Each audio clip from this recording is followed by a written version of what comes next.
The summer rain pattered against the windows of Rosewood Cafe, a quaint establishment nestled in the heart of Boston's financial district. Inside, the warm glow of pendant lights illuminated a space where the aroma of freshly ground coffee beans mingled with the scent of buttery pastries. Amidst the busy lunch rush, Haley Bennett stood at the entrance, her 5-year-old daughter, Charlotte, clinging to her hand. Their clothes were slightly damp from the downpour, and Charlotte's blonde pigtails drooped under the weight of rainwater. "Mommy, I'm hungry," Charlotte whispered, tugging at her mother's sleeve. Haley scanned the crowded cafe, her heart sinking as she noticed every table was occupied, except for one in the corner. A man in an impeccably tailored charcoal suit sat alone, focused intently on his laptop. He had dark, slightly graying hair at the temples and a stern expression that made Haley hesitate. "Just a minute, sweetie," Haley said, adjusting the weathered tote bag on her shoulder that contained her resumes and portfolio. She had just finished another disappointing job interview, her third this week.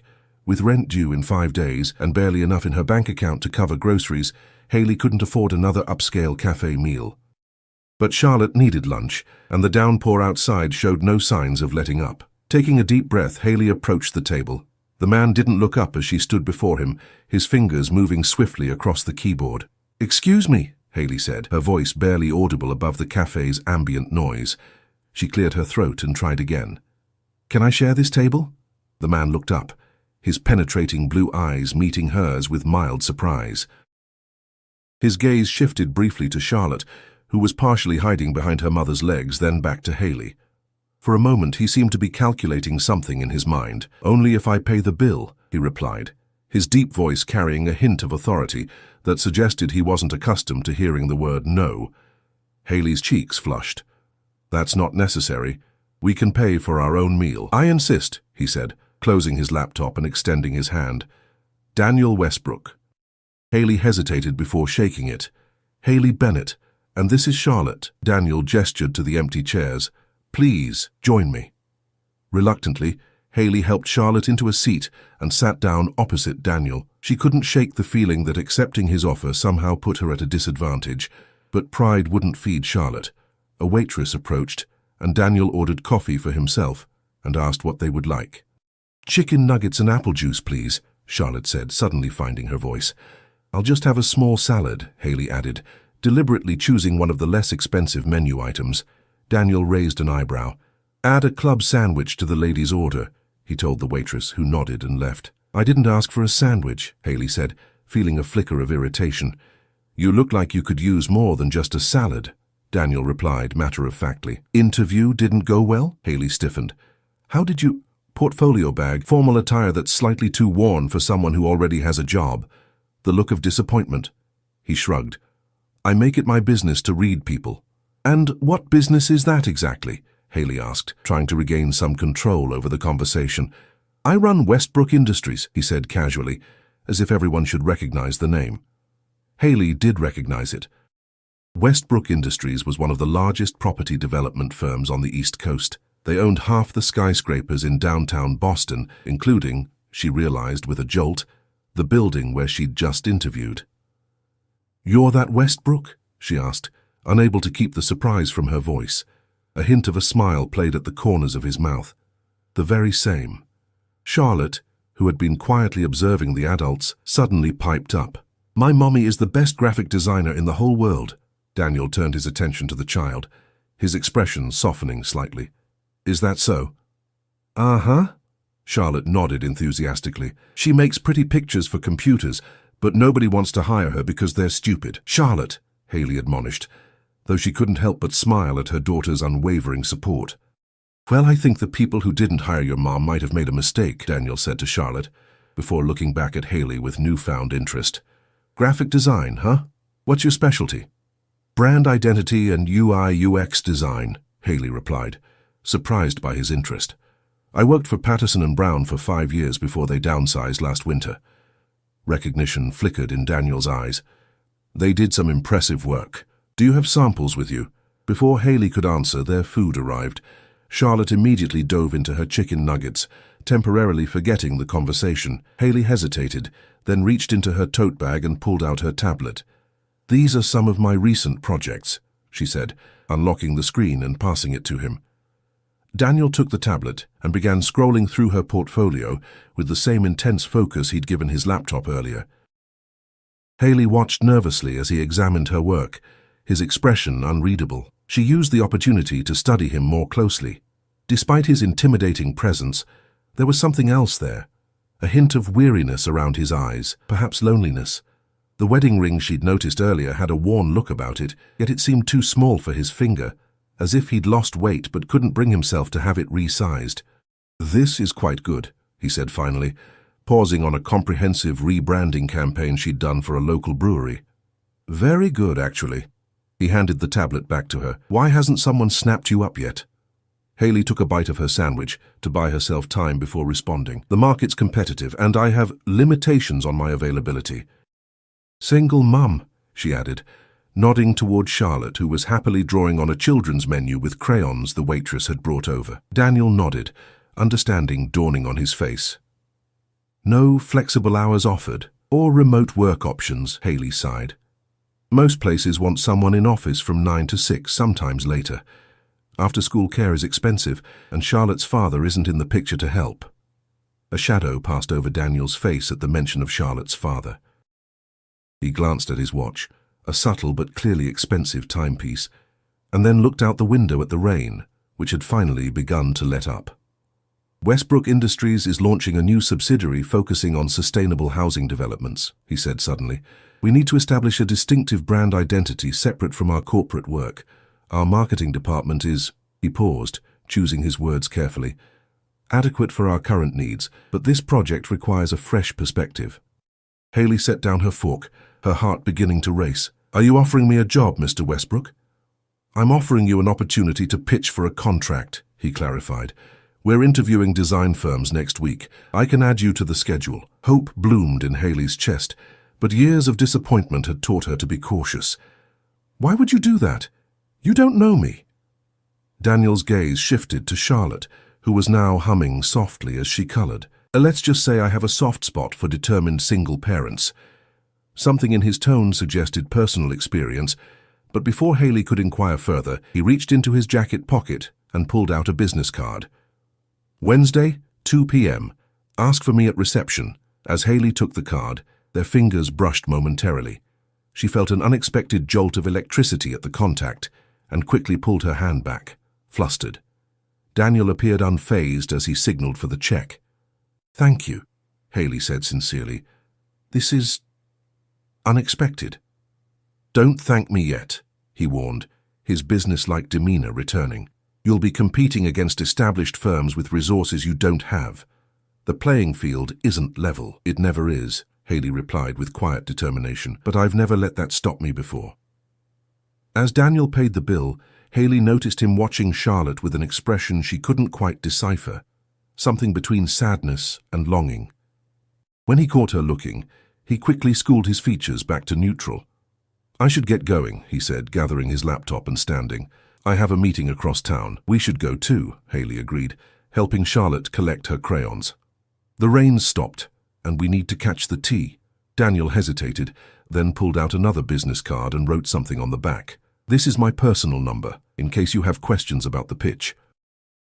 Or if you need anything else before Wednesday." Haley accepted the card, surprised by the gesture. As Daniel turned to leave, Charlotte suddenly jumped up from her chair.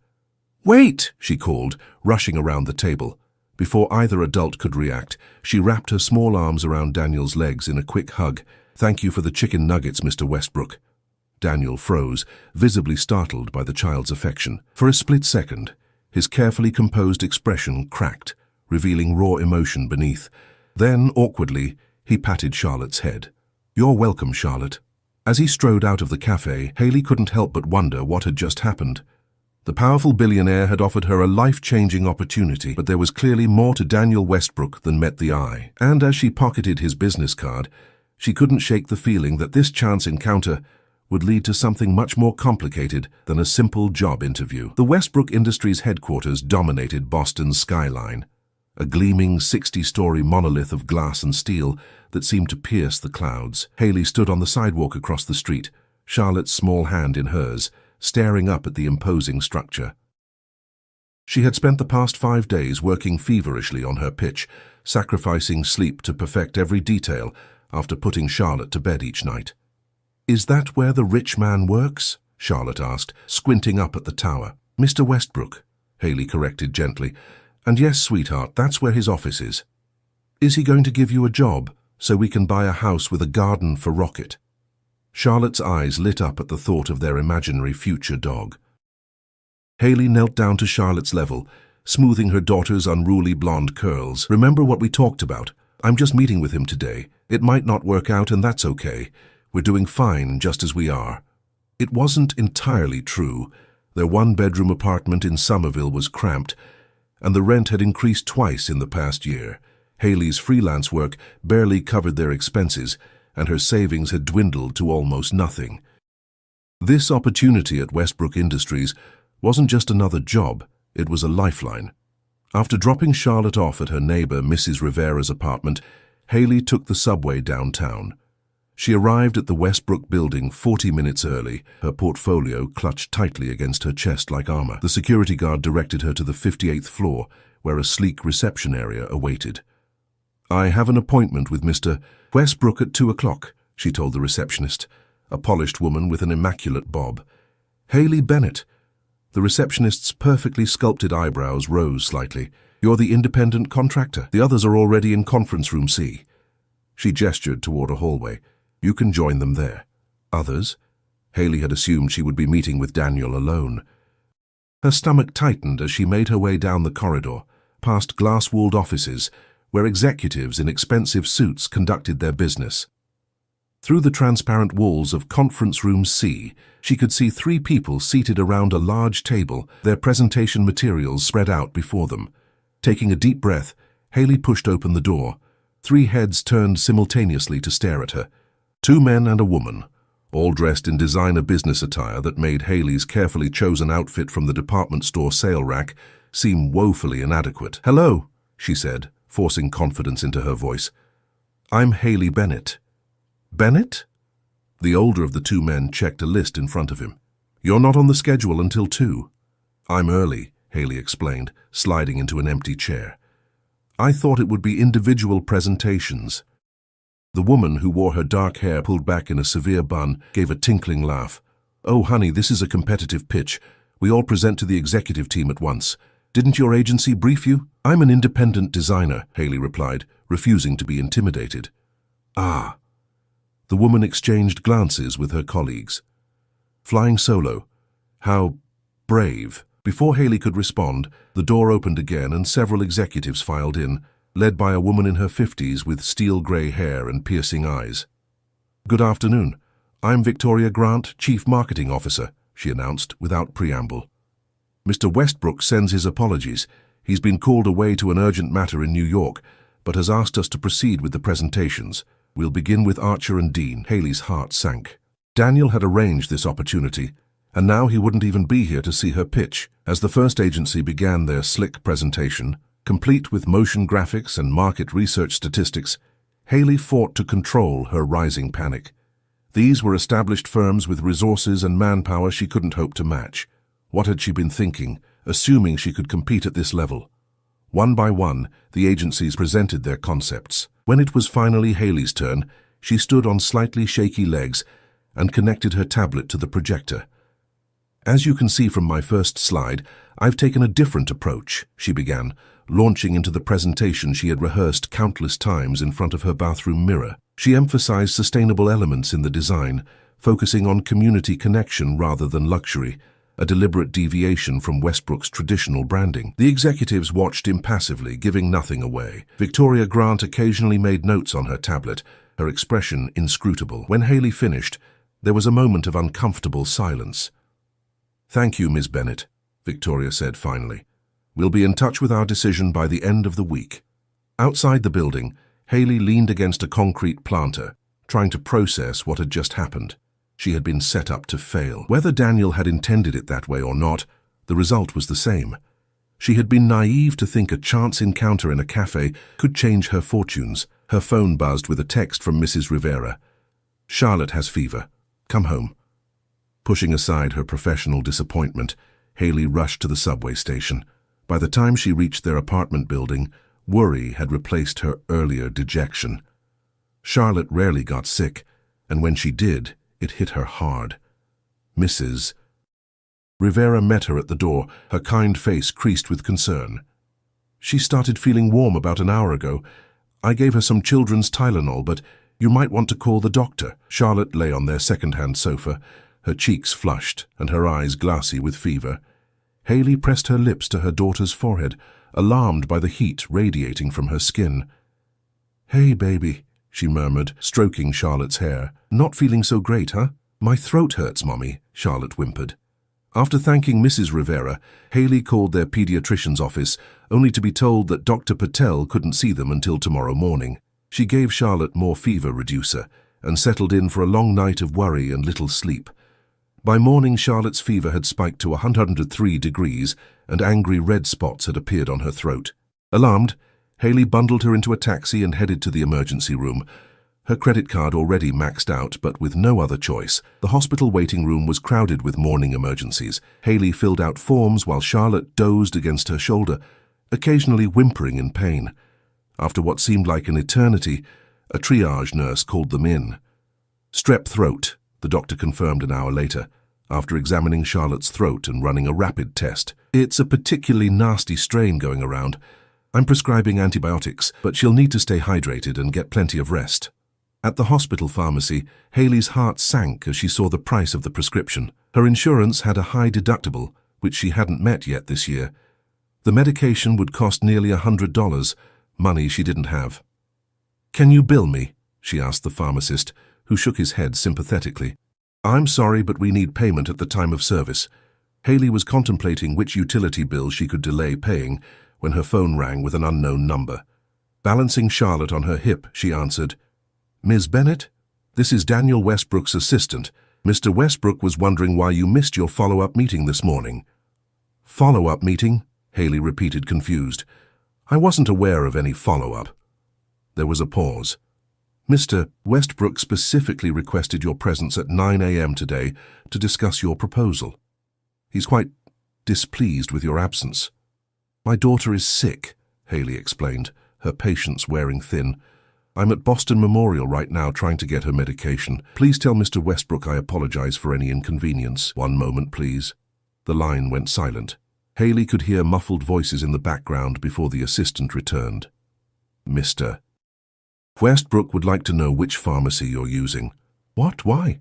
"He didn't specify, just the pharmacy name and your prescription details." Too exhausted and worried to question further, Haley provided the information. 10 minutes later, as she was preparing to ask the pharmacist about payment plans, the pharmacy clerk called her name. "Ms. Bennett, your prescription has been paid for." The clerk handed her a bag containing Charlotte's medication. "And there's a car waiting for you outside." Bewildered, Haley stepped out of the hospital to find a sleek black SUV parked at the curb. A uniformed driver opened the rear door as she approached. "Ms. Bennett, Mr. Westbrook asked me to take you and your daughter home." Too drained to refuse, Haley climbed into the car with Charlotte. As they pulled away from the hospital, her phone buzzed with a text message from an unknown number. "Get your daughter well. We need to talk. Your presentation was the only one worth considering. D.W." Haley stared at the message, a complex mix of emotions swirling within her.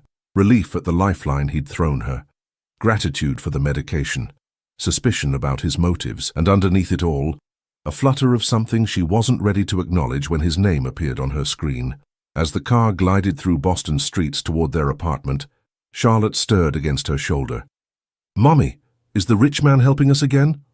Haley gazed out at the passing city, wondering what exactly Daniel Westbrook wanted from them. "Yes, sweetheart, it seems like he is." 3 weeks later, Haley sat at her new workstation in the Westbrook Industries office, still not quite believing the turn her life had taken. After Charlotte had recovered from strep throat, Daniel had personally called to offer Haley the contract for the sustainable housing project, along with a 6-month position as a design consultant for the company. The salary was more than double what she'd made at her previous job, with flexible hours and the option to work remotely when Charlotte needed her. "Ms. Bennett," Daniel's assistant Gretchen appeared at her desk, immaculate as always, in a tailored suit. "Mr. Westbrook would like to see you in his office." Haley nodded, saving her work before following Gretchen to the executive floor. Despite working closely with Westbrook Industries for nearly a month, she'd had surprisingly little direct contact with Daniel himself. He attended project meetings, provided clear feedback on her designs, but maintained a professional distance that contrasted sharply with their first meeting at the cafe. Daniel's office occupied the northeast corner of the top floor, with floor-to-ceiling windows offering spectacular views of Boston Harbor. He stood with his back to the door, gazing out at the water, hands clasped behind him. "You wanted to see me, Mr. Westbrook?" Haley asked, hovering near the entrance. He turned, and for a moment, Haley was struck by how tired he looked. The confident billionaire seemed worn down, with shadows under his eyes and tension in his jaw. "Haley, please come in. And call me Daniel." He gestured to a seating area with 2 leather armchairs. "Coffee?" "No, thank you." She sat, smoothing her skirt nervously. "Is there a problem with the project?" "Quite the opposite. The board is extremely pleased with your work." He settled into the chair opposite her. "I wanted to discuss expanding your role.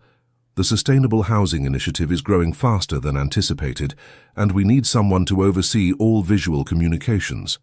Haley's heart quickened. "You're offering me a full-time position?" "As creative director for Westbrook Sustainable Living," he confirmed. "It would mean a significant salary increase, comprehensive benefits, and equity options." He slid a folder across the table. "The details are all there. Take your time to consider it." Haley opened the folder, her eyes widening at the compensation package. This was life-changing, the kind of opportunity that could secure Charlotte's future. "This is extremely generous." "You've earned it," Daniel said simply. "Your perspective has been invaluable." A moment of silence stretched between them. Haley sensed there was something more he wanted to say. "How is Charlotte?"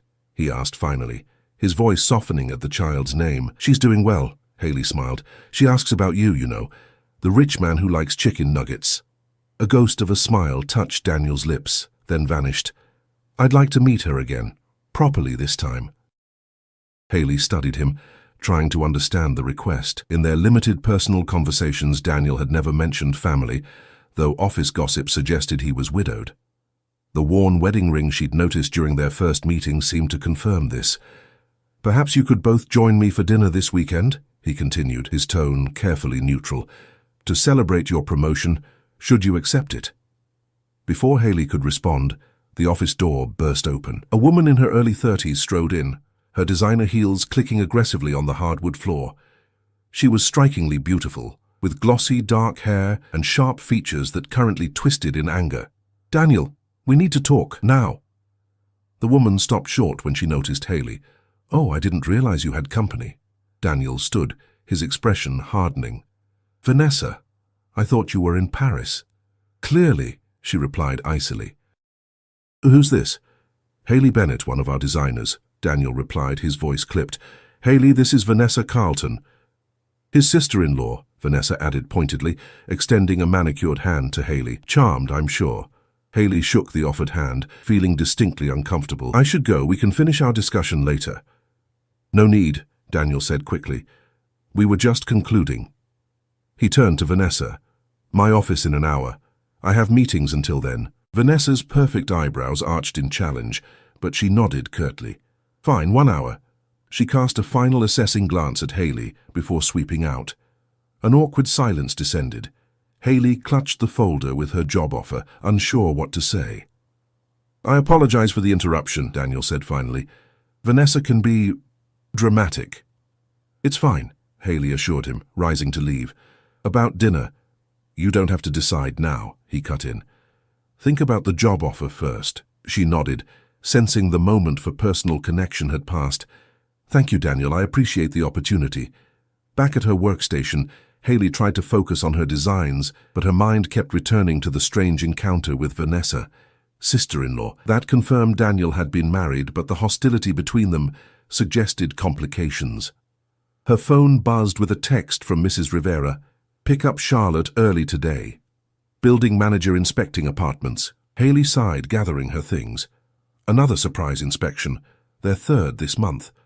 The management company was looking for any excuse to raise rents or evict tenants from the increasingly desirable neighborhood. When she arrived home, Charlotte was helping Mrs. Rivera bake cookies, her face smudged with flour and chocolate. "Mommy, we made cookies shaped like stars." "I can see that," Haley laughed, kissing the top of her daughter's head. "Thank you for watching her, Mrs. Rivera." "Any time, dear. She's a ray of sunshine." The older woman lowered her voice. The inspector was very thorough, asked a lot of questions about how long you've lived here. A knot formed in Haley's stomach. Their lease was month to month, making them vulnerable to sudden increases or termination. Even with her new contract, finding affordable housing in Boston would be challenging. That evening, after Charlotte was tucked into bed, Haley carefully reviewed the job offer. The compensation was incredible. Enough to move them to a better apartment, start a college fund for Charlotte, even take a real vacation. But something nagged at her. The timing of the offer, the dinner invitation, Vanessa's unexpected appearance. Something didn't add up. Her phone chimed with a new email notification. The subject line made her blood run cold. Notice of lease termination. With trembling fingers, Haley opened the email. The property management company was giving them 30 days to vacate. The building had been sold and would be converted to luxury condominiums. The new owner, Westbrook Capital Holdings. Haley stared at the screen in disbelief. It couldn't be a coincidence. Had Daniel known about this? Was the job offer some kind of consolation prize, or worse, a manipulation? Before she could spiral further, her phone rang. Unknown number. "Hello?" she answered cautiously. "Ms. Bennett?" A woman's voice, cultured and slightly accented. "This is Regina Westbrook." Haley's confusion deepened. "I'm sorry, who?" "Daniel's mother," the woman clarified. "I understand my son has offered you a position at Westbrook Industries." "Yes, that's correct," Haley replied, bewildered by this turn of events. "I was hoping we might meet for tea tomorrow," Regina continued smoothly. "There are aspects of the Westbrook family and business that you should be aware of before making your decision." Warning bells rang in Haley's mind. "May I ask how you got my number? I have my resources, dear." The woman's tone remained pleasant, but carried an undercurrent of steel. "Shall we say noon at the Bristol Lounge? I do hope you can make it. It would be in your daughter's best interest as well as your own." The mention of Charlotte sent a chill through Haley. "How do you know about my daughter?" "Charlotte, yes, lovely name." Regina sidestepped the question. "Noon tomorrow, Miss Bennett. I look forward to meeting you." The line went dead before Haley could respond. She sat in stunned silence, trying to process this latest development. First the job offer, then the eviction notice, and now this cryptic call from Daniel's mother. What had she gotten herself into? Haley was still contemplating her next move when another text came through, this time from Daniel. "Just heard about your building. I had no knowledge of the acquisition. Meet me tomorrow, 9 a.m. at the office. We need to talk." Moments later, her phone buzzed again. An unknown number. "Don't trust him. Whatever he's offering, there's a price. Meet me for coffee tomorrow, 10 a.m. Vanessa Carlton." Haley set her phone down, her head spinning. 3 meetings, 3 Westbrooks, one day. Something much bigger than a job offer was unfolding, and somehow she and Charlotte had become entangled in it. She glanced at the framed photo of Charlotte on her nightstand, her daughter smiling widely, missing front tooth on full display. Whatever game the Westbrooks were playing, Haley would protect Charlotte at all costs. But first, she needed answers. Rising with newfound determination, she opened her laptop and typed Daniel Westbrook family into the search bar. The results loaded, revealing headlines she hadn't seen in her previous cursory research. Westbrook heir loses wife and daughter in tragic accident. Regina Westbrook takes control of family empire following tragedy. Custody battle looms as Carlton family challenges Westbrooks. The pieces began falling into place. Daniel's interest in them, his mother's call, Vanessa's hostility. It wasn't about Haley's design skills at all. It was about Charlotte. With trembling fingers, Haley clicked on the first article, revealing a photograph that stole her breath away. Daniel, several years younger, standing beside a woman holding a small blonde girl, a girl who could have been Charlotte's twin. Dawn broke over Boston with streaks of crimson and gold as Haley stared out her kitchen window, a cup of untouched coffee growing cold in her hands. She'd spent most of the night reading article after article about the Westbrook family tragedy. 5 years ago, Daniel's wife Catherine and their 4-year-old daughter Emily had been killed in a boating accident off the coast of Cape Cod. Catherine's sister, Vanessa, had filed a wrongful death lawsuit, claiming Daniel's negligence caused the accident. The case was settled out of court, but the rift between the families had never healed. The resemblance between Emily Westbrook and Charlotte was uncanny. The same blonde curls, the same bright blue eyes, even the same dimple in the left cheek when they smiled. Except Charlotte wasn't related to the Westbrooks at all. Hayley had met Charlotte's father, Brian, during her senior year of college. Their relationship had been brief, and he'd made it clear he wasn't interested in fatherhood. When Hayley discovered she was pregnant, she hadn't seen or heard from him in over 5 years. "Mommy, why are you up so early?" Charlotte padded into the kitchen in her unicorn pajamas, rubbing sleep from her eyes. Hayley quickly closed her laptop. "Just getting ready for a busy day, sweetheart. How about pancakes for breakfast?" While Charlotte ate, Hayley made her decision. She would meet with Daniel first, then Regina, and finally Vanessa. By the end of the day, she would know exactly what the Westbrooks wanted from her and Charlotte, and whether she should run as far from them as possible. She dropped Charlotte at Mrs. Rivera's with a tight hug and a promise to pick her up early. "We might need to go on a little trip," she whispered to her neighbor. "Could you help Charlotte pack a bag if I call you later?" Mrs. Rivera, sensing the urgency in Hayley's voice, nodded without question. "Whatever you need, dear." The Westbrook Industries lobby was quieter than usual when Hayley arrived at 8:55 a.m. Instead of directing her to the executive floor, the receptionist escorted her to a private conference room on the mezzanine level. Daniel was already there, standing at the window with the same pensive posture she'd observed in his office the day before. "Thank you for coming," he said without turning. "I imagine you have questions." "You could say that." Hayley remained by the door, maintaining distance between them. "Let's start with why you didn't tell me you own my apartment building, or why your mother is making veiled threats about my daughter, or perhaps most importantly, why you sought me out in the first place." Daniel finally faced her, his expression grave. "The building acquisition was in progress before we met. I wasn't directly involved. My CFO handles those investments." He ran a hand through his hair, a rare gesture of discomposure. "As for my mother, what exactly did she say to you?" "That there are things I should know before accepting your offer, that it would be in Charlotte's best interest to meet with her." Hayley crossed her arms. "She didn't have to spell out the threat, Daniel." He winced at her tone.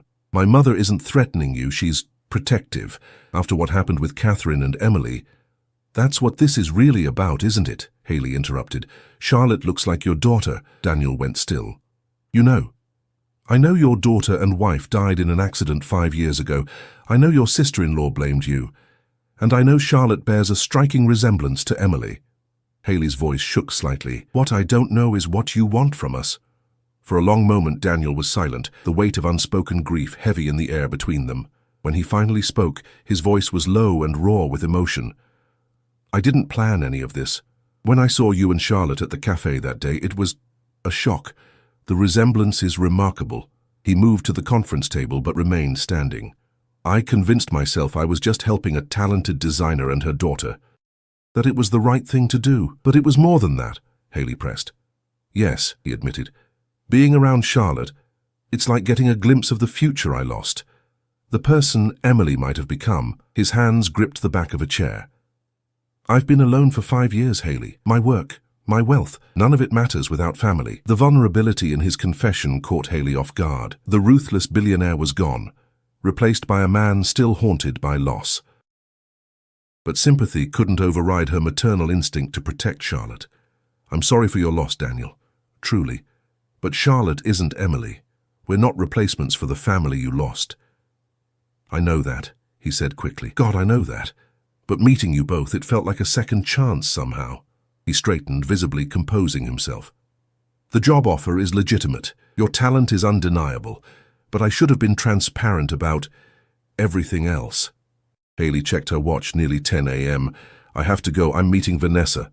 Daniel's expression darkened. "Whatever she tells you, remember that she has her own agenda. The Carltons have been trying to gain control of Westbrook Industries for years. Catherine's death gave them leverage. And Regina, what's her agenda? My mother believes she's protecting the Westbrook legacy." He moved toward her, stopping just short of arm's reach. "She'll offer you money to disappear, a lot of it." The blunt assessment stunned Hayley. And what are you offering? A future. His blue eyes held hers steadily, for both of you. No strings attached. Haley wanted to believe him, but trust didn't come easily after years of self-reliance. I need to hear what they have to say. Then I'll make my decision. Her meeting with Vanessa was brief and illuminating. In a corner cafe 2 blocks from Westbrook Tower, Catherine's sister laid out her suspicions with cold precision. Daniel was distant in the months before the accident, working late taking secret calls. Catherine suspected an affair. Vanessa stirred her untouched tea. Then suddenly, he insists on a family boating trip when he knows Catherine gets seasick. The weather turns, the boat capsizes, and only Daniel survives. The investigation ruled it an accident, Haley pointed out. Money buys excellent lawyers and convenient findings. Vanessa's smile was bitter. Now he's fixated on you and your daughter, a designer with no connections and a child who resembles Emily. Doesn't that strike you as calculated? It did sound suspicious when framed that way, but Haley had seen the raw grief in Daniel's eyes, felt the sincerity in his words. What do you want from me, Vanessa? Your testimony about Daniel's behavior, his interest in your daughter, the job offer with strings attached. She leaned forward. Help me prove he's unfit to run Westbrook Industries, and I'll ensure you're well compensated. Haley stood, gathering her bag. I'm not a pawn in your corporate power play. Vanessa's composure slipped. He'll use you and discard you, just like he did Catherine. Your daughter deserves better. The accusation followed Haley as she left the cafe and headed to her final meeting of the day. Regina Westbrook had chosen the Bristol Lounge at the Four Seasons, a place so luxurious that Haley felt conspicuous in her modest attire. The Westbrook matriarch was easy to spot, elegantly dressed in Chanel, her silver hair swept into a perfect chignon. Ms. Bennett, Regina greeted her with a practiced smile. Thank you for joining me. The older woman wasted little time on pleasantries before presenting her proposition. A trust fund of $2 million for Charlotte, a new home in another city, and a design position at a prestigious firm in Chicago, all in exchange for cutting ties with Daniel and Westbrook Industries permanently. My son has suffered enough, Regina explained, her tone gentle but firm. Seeing your daughter daily, being reminded of what he lost, it's reopening wounds that have barely begun to heal. So you want us to disappear, Haley summarized. I'm offering you a fresh start with financial security for Charlotte's future. Regina reached across the table to touch Haley's hand. Daniel will always see Emily when he looks at her. Is that fair to your daughter, to be a living reminder of someone she's not? The question struck a chord. Wasn't that exactly what Haley had feared? That Daniel's interest stemmed from Charlotte's resemblance to his lost child. But she'd seen more in him than a grieving father. She'd glimpsed a man struggling to rebuild his life, just as she was. I need time to think, Haley said finally. Of course, but not too long. Regina handed her a business card. My offer expires in 24 hours. By the time Haley collected Charlotte from Mrs. Rivera's, her mind was spinning with conflicting narratives and hidden agendas. She needed clarity, perspective, and most of all, distance from the Westbrook family drama. Let's have a picnic in the park, she suggested to Charlotte, who cheered enthusiastically. They stopped for sandwiches and found a quiet spot beneath a maple tree in the public garden. As Charlotte chased butterflies nearby, Haley closed her eyes and tried to sort through her options. Regina's offer meant security but exile. Vanessa wanted to use them as weapons against Daniel. And Daniel, what did he truly want from them? Mommy, look who's here! Charlotte's excited voice snapped Haley back to the present. She opened her eyes to see Daniel approaching across the grass, looking oddly casual in jeans and a sweater rather than his usual suit. I hope I'm not intruding, he said, stopping a respectful distance away. I called your office and they said you'd taken the day off. We're having a picnic, Charlotte informed him solemnly. Do you want a cookie? Mommy says sharing is caring. A genuine smile transformed Daniel's face as he accepted the slightly squashed chocolate chip cookie. Thank you, Charlotte, that's very kind. I met with your mother and sister-in-law, Haley said quietly, as Charlotte returned to butterfly hunting.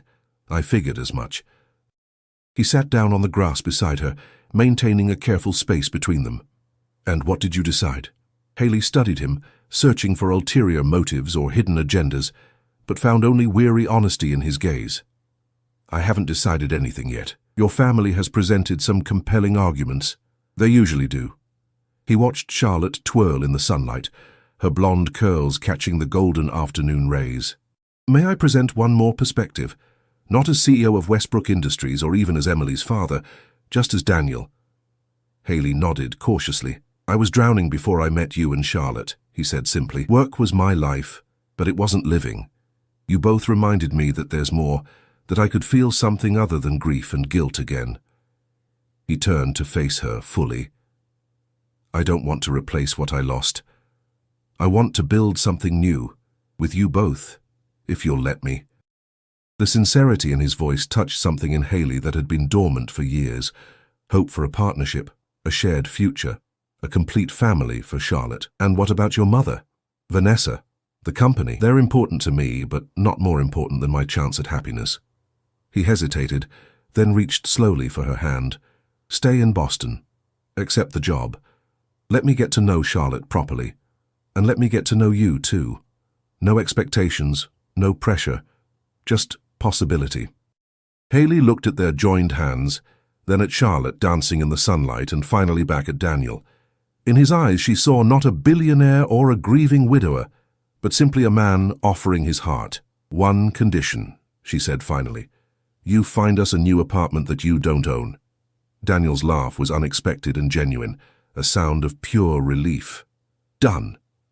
Charlotte raced back to them, breathless with excitement. I caught a butterfly. Well, not really caught. I let it sit on my finger, and then it flew away. That's wonderful, Daniel smiled. You know, there's a butterfly garden at the Museum of Science. Perhaps we could all visit this weekend? Charlotte's eyes widened. Can we, Mummy? Please. Haley looked between her daughter's hopeful face and Daniel's cautiously optimistic one. The road ahead wouldn't be easy. Regina's disapproval, Vanessa's hostility, the complications of blending their lives together. But for the first time in years, Haley felt ready to take a chance on something more than just survival. Yes, she said, squeezing Daniel's hand. I think we'd like that very much. As the afternoon sun bathed the three of them in golden light, Haley realized that sometimes the most unexpected encounters, like a simple shared table in a rainy cafe, could lead to the most extraordinary second chances.